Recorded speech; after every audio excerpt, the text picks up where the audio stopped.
A smaller relative of Sarcosuchus, Caprosuchus paludentium, is a water-based carnivore primarily found lurking among the island's swamps. A naturally fast runner that is so in addition to all of the oddities he found with wild, here's the real cherry. Taming them is a piece of piss.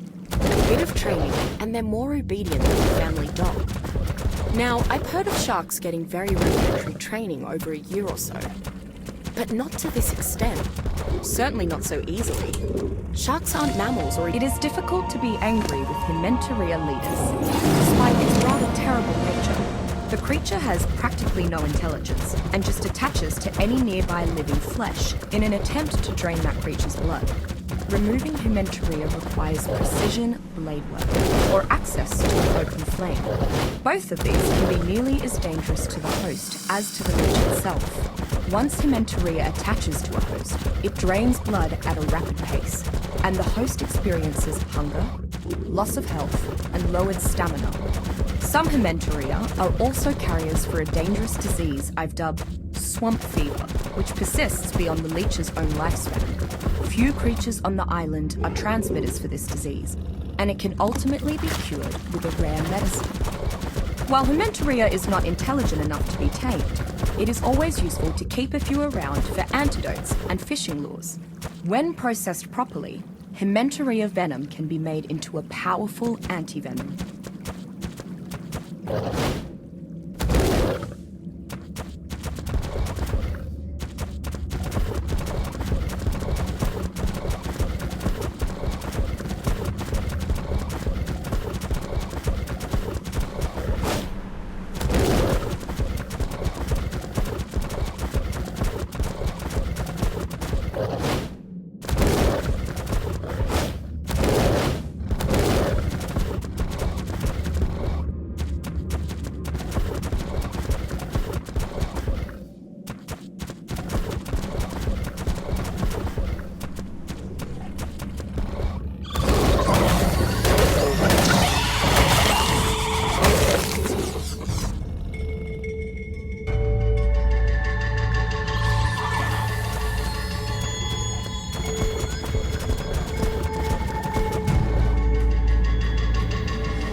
Were it not restricted to the waters, Carcharodon ultramegalodon would be one of the most dangerous creatures on the island. As powerful and dangerous as the Tyrannosaurus is on land, Megalodon is near its equal in the water. In addition, it has a speed advantage over any non-aquatic creature when submerged. Megalodons need large quantities of food to sustain themselves, so they attack most creatures immediately on sight. Smaller fish are the sole exception I've seen. I believe this is because they cost more energy for megalodons to catch than the predator would gain. Having access to the resources and treasures hidden deep within the ocean is near impossible without a domesticated sea creature. The megalodon, though difficult to domesticate, proves to be very useful when exploring the deep sea. It's not the most efficient swimmer, but it should be able to protect your cargo should you find... I don't know where to start with Uraniomorphus amalgotentalis. It has so many of the nightmare-inducing traits of spiders from among many family and genus. It fires webbing like a bowler spider. It spits venom like a lynx spider. It has a poisonous bite like a myriad of spiders, and can see in the dark by sensing vibrations. And to top it off, Uraniomorphus is larger than an adult human. If that wasn't enough, I'm convinced that some of the caves on the island have actually been dug by Uraniomorphus. But this worries me. The first round of trials for my new Lazarus chowder have gone marvelously, but I have found it hard to maintain my enthusiasm. After all, I will never get truly definitive results with only Mesopithecus subjects. It is quite frustrating. Even so, I see now that Isabel was right. Having my assistants take part in the trials would be asking too much of them, and they are too valuable to risk so frivolously. If I cannot find human subjects from the nearby tribes, then I shall have to make do with trials on apes and monkeys. Perhaps it is finally time to capture some Gigantopithecus.